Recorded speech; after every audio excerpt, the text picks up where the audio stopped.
Some people want to win the auction. We're not trying to win the auction. We're trying to win a property at a low price.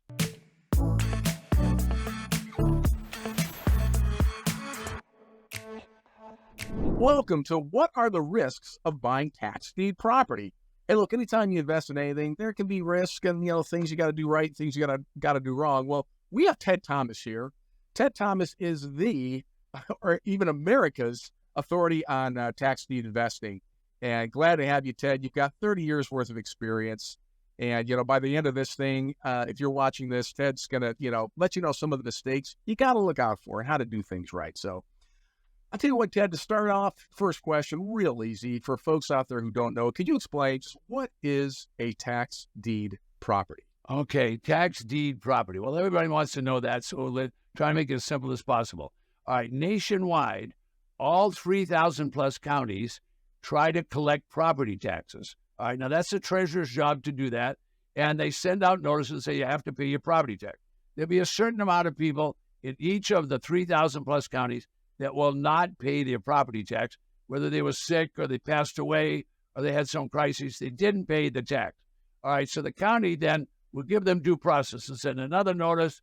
They'll keep sending notices until finally they'll reach a point where they won't send notices anymore and they'll take action.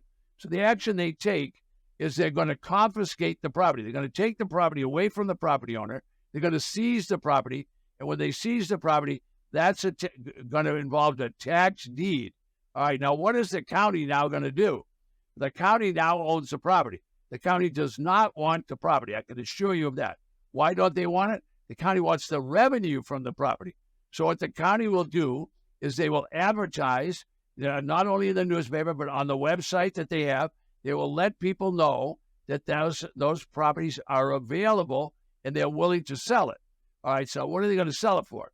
Well, every property has an appraised value. So let's say the appraised value is $100,000, but they don't try to sell it for that. They try to sell it for very close to the back taxes. Remember, the county's only interested in collecting the back taxes. So the auction could start at 10, 20, 30 cents on the dollar. So that's where it could start. Now, I don't know where it'll end.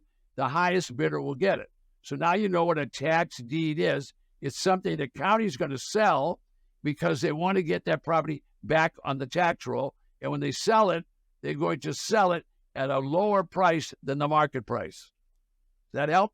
Well, Ted, I'm curious, what kind of properties then are available at tax deed auctions? Okay, well, all the properties in the United States are available except for churches and schools. For example, homes are available, residential lots are available, farmland is available, commercial buildings are available. So any property that isn't owned by the government is available. Now, sometimes that will just be a small, 3 or 4 acre farm, or it could be a small apartment property, or it could be a large apartment property. So it could be any one of those. Anything that's personal property, in other words, owned by an individual or a company, it's owned, but they haven't paid the tax, is coming up for a tax defaulted auction. So a tax deed sale is I understand how it's different than just a mortgage. Somebody defaulted on a mortgage. Does it mean it's less risky to buy land through a tax deed sale? I don't know that any one of them has a major risk that you couldn't mitigate. First of all, when the auction takes place, I should mention, when the auction takes place, it's done by the treasurer of the county. So each of the 3,000 counties can sell a tax deed. All right. So it could be anyone. It could be just a single family home. When they do that auction, the treasurer is going to cancel. They're going to wipe out the mortgage or the deed of trust loan. So there won't be a loan on the property. Now, that doesn't mean that it couldn't have a municipal lien or a federal lien. Those are somewhat rare in comparison to a mortgage. But the mortgage and the deed of trust loan are wiped out.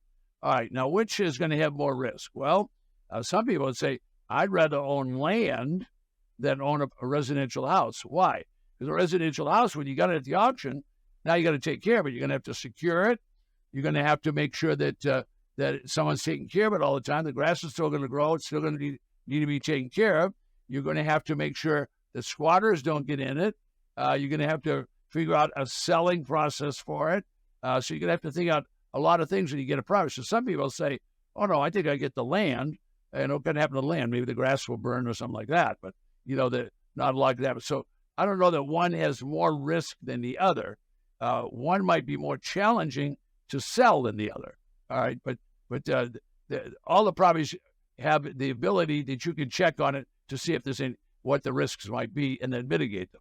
It's funny you mentioned, if you have a physical, property house, you got to watch out because for the people who might come into it. What does that mean? Are there pros and cons to getting a property in a rural area where there aren't as many people versus a city? Do you have any thoughts on that? A rural area compared to a city, a city, there's lots of homes around it. It's urban.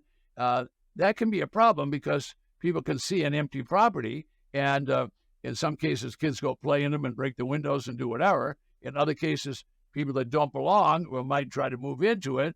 In other cases, what if you had some people that were on drugs or something get in there and they set the thing on fire? I mean, a lot of things could happen to a property that isn't secured and isn't up for sale, and there isn't somebody there taking care of it all. So a property has risk. I mean, even if a regular homeowner has risk. I mean, if the roof leaks, if you don't fix it, you're going to lose everything inside the house. So all property has risk.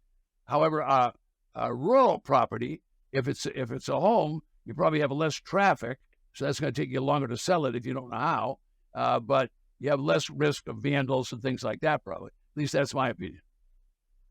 You kind of touched on this, but to real clarity to come back, what happens to the mortgage in a tax deed sale? It doesn't matter whether it's rural or any kind of urban property or whatever. When the auction takes place, the sheriff will be there and the treasurer, but the legislature of the state, which is the government of the state, the legislature overall, will have already made rules that will say that when the Board of Supervisors exercises their power, they'll exercise it through the treasurer, and the treasurer will clean the mortgage off the property. It's wiped out. There is no mortgage on the property or deed of trust. Now, you understand, mortgage in the east, deed of trust in the west. Wow. Well, Ted, let me ask, if somebody here is watching and they're really thinking about, I want to maybe dip my toe into this, this tax deed property thing. What are the next steps for them if they want to do it smart and they don't want to jump in, but they want to try it out? Well, education goes a long way. So I tell people, I just have been doing this for a number of years, so I know that this is a challenge because there's lots to learn. So twice a month, I do a workshop. Now, that workshop is an all-day workshop. It's virtual, so anybody that's watching me right now could go to that workshop. And it's a virtual workshop. It starts at 11 in the morning, and it goes till 6 in the afternoon.